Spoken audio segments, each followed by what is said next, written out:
ஏகம் ஏகம் அத்விதயம். அவன் ஒருவனே, அவனுக்கு நிகரானவர்கள் யாருமே இல்லை.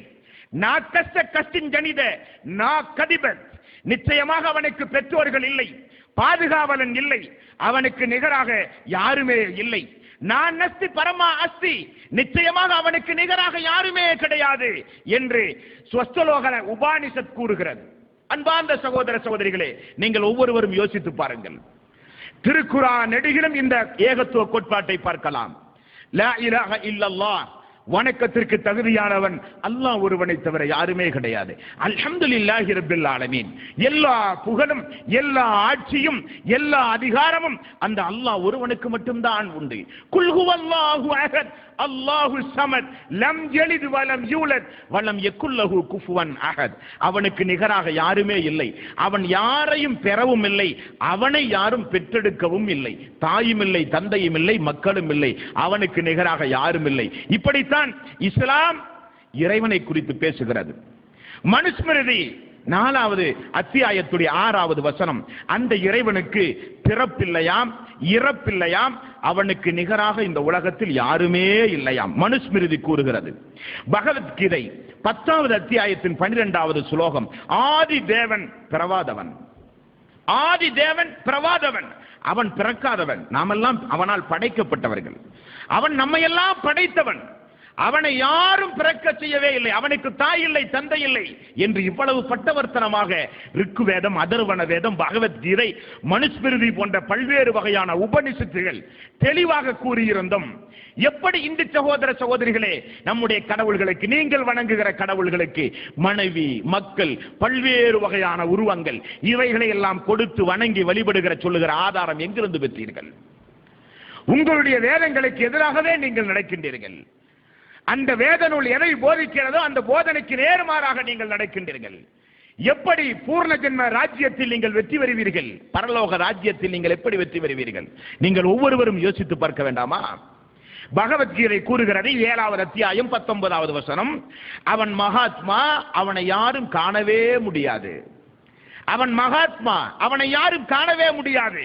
மீண்டும் பகவத்கீதை 10வது அத்தியாயம் 14வது வசனம் சொல்லுகிறது, ஆதியாக அவனின் வடிவத்தை தேவர்களும் அசூரர்களும் உணர்ந்தவர்களே அல்ல. தேவர்களும் அசூரர்களும் ஆதிதேவனின் வடிவத்தை கண்டதே கிடையாது. பகவத்கீதை கூறுகிறது. எங்கிருந்து கண்டீர்கள் இந்த உருவங்கள் எல்லாம்? பெண் உருவத்திலே கடவுள், குழந்தை உருவத்திலே கடவுள், ஆண் உருவத்திலே கடவுள், பெண் உருவத்திலே கடவுள், கடவுள்களுக்கு மனைவிகள், கடவுள்களுக்கு மக்கள், கடவுள்களுக்கு விகாரமான தோற்றம், 2 தலை, 3 தலை, 10 கை, 15 கை என்றெல்லாம் ஆயுதங்களை கடவுள்களுடைய கையிலே கொடுத்து இந்த கடவுள்களுக்கு உருவங்களை கற்பித்தவர்கள் யார்? பகவத்கீதைக்கு எதிரானது. பகவத்கீதை தெளிவாக சொல்கிறது, அவன் மகாத்மா, அவனை யாரும் காணவே முடியாது. அந்த மகாத்மாவை தேவர்களும் கண்டதில்லை, அசூரர்களும் கண்டதில்லை.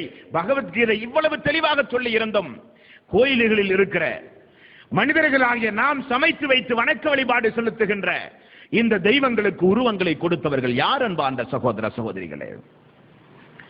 யதார்த்தமாக ஒரு உதாரணத்திற்கு சொல்கிறேன். எனக்கு தாய் உண்டு, உங்களுக்கும் தாய் உண்டு, தந்தை உண்டு, உங்களுக்கும் தந்தை உண்டு.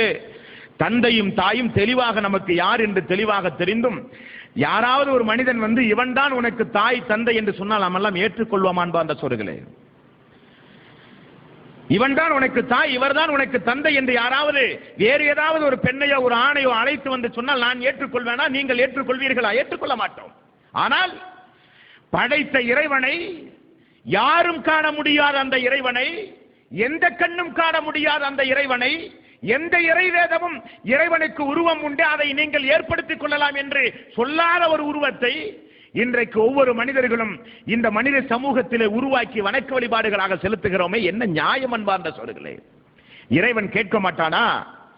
இறைவனுடைய சன்னிதானத்திலே நாமெல்லாம் நிறுத்தப்படும் பொழுது இவைதான் கடவுள் என்று உங்களுக்கு யார் சொன்னார் என்று கேட்டால் என்ன பதில்? என்ன பதிலை நீங்கள் எல்லாம் வைத்திருக்கிறீர்கள்? எங்கு சென்று எதுவும் திரும்புவதில்லையோ, எங்கு சென்று எதுவும் திரும்புவதில்லையோ அது என்னுடைய உயர்ந்த உறைவிடம். பகவான் கூறுகிறாராம், கடவுள் கூறுகிறாராம், எங்கு சென்று எதுவும் திரும்புவதில்லையோ அது என்னுடைய உறைவிடம், நான் அமருகின்ற இடம். அது சூரியன் பிரகாசிக்க செய்வதும் இல்லை, அங்கு சந்திரனும் இல்லை, அக்கினியும் இல்லை. அல்லாஹ் திருக்குர்ஆனில் சொல்கிறான், அல்லாஹ் ரப்பல் ஆலமீன் 7 வானங்களை படைத்து அவன் அரிசின் மீது அமர்ந்திருப்பதாக அல்லாஹ் ரப்பல் ஆலமீன் சொல்கிறானே, அதைத்தான் பகவத்கீதை 15வது அத்தியாயம் 6வது வசனம் கடவுளை குறித்து சொல்லுகிறது. கடவுள் எங்கே இருக்கிறார்? கடவுள் பரலோக ராஜ்யத்திலே இருக்கிறார். கடவுள் 7 வானங்களையும் தாண்டி இருக்கிறார். கடவுளை யாரும் கண்டதே கிடையாது. கடவுளை யாரும் காணவே முடியாது. மனிதர்கள் மட்டுமல்ல, தேவர்களும் காண முடியாது, அசூரர்களும் காண முடியாது. இவ்வளவு தெளிவாக அவர்களுடைய வேத நூல்கள் குறிப்பிடுகிறது. ரிக்கு வேதம் 10ஆம் பாகம் 121வது வசனம், அவன்தான் சகல வஸ்துக்களுக்கும் ஆதாரமானவன். எவ்வளவு தெளிவான வார்த்தை பாருங்கள். அவன்தான் சகல வஸ்துக்களுக்கும் ஆதாரமானவன். பூமி, சூரியன், சொர்க்கம் படைத்து பரிபாலிக்க கூடியவனும் அவன்தான். அவன்தான் அனைத்து பொருள்களையும் படைத்தவன். உலகம் அனைத்தும் அவனுடைய கட்டளைக்கு கீழ் தான் இயங்கிக் கொண்டிருக்கிறது. ரிக்கு வேதம் 10வது பாகத்தினுடைய 121வது வசனம் கூறுகிறது. அன்பார்ந்த சகோதர சகோதரிகளே, கடவுளைகளை குறித்து எவ்வளவு ஒரு தெளிவான ஒரு கண்ணேற்றம் வேதங்கள் என்று மக்கள் மத்தியில் நம்பப்படுகின்ற வேத நூல்களில் குறிப்பிடப்பட்டிருக்கிறது. அவைகள் எல்லாம் சமஸ்கிருத மொழியில் இருக்கிற காரணத்தினால் மக்கள் இன்றைக்கு ஏதோ ஒரு வகையில் ஏமாற்றப்பட்டுக் கொண்டிருக்கிறார்கள், ஏமாந்து போய் கொண்டிருக்கிறார்கள். ஆனால் பாவம், நான் ஆரம்பத்தில் சொன்னதை போல அவர்கள் செய்கிற எல்லா தியாகங்களும் சொர்க்கத்திற்காக வேண்டி. அதுதான் ஒரு மனவருத்தத்திற்குரிய ஒரு காரியம். அந்த இந்து சகோதர சகோதரிகள் செய்கிற வணக்க வழிபாடுகள், தங்களை தாங்களே வருத்தி கொண்டு அவர்கள் செய்கிற தியாகங்கள், அதற்காக வேண்டி அவர்கள் உழைக்கின்ற உழைப்புகள், அதற்காக வேண்டி அவர்கள் செலவிடுகிற நேரங்கள், அதற்காக வேண்டி அவர்கள் செய்கிற பொருளாதார தியாகங்கள் அனைத்தும் எதற்கு என்று கேளுங்கள். ஒரு ராமசாமியையோ ஒரு சுப்பாத்தாளையோ அழைத்து, ஏன் இந்த வணக்க வழிபாடு எதற்காக என்றால், அக்கினி நரக நெருப்பிலிருந்து எங்களை காப்பாற்றி சொர்க்கம் செல்வதற்கு என்று சொல்லுவார்கள்.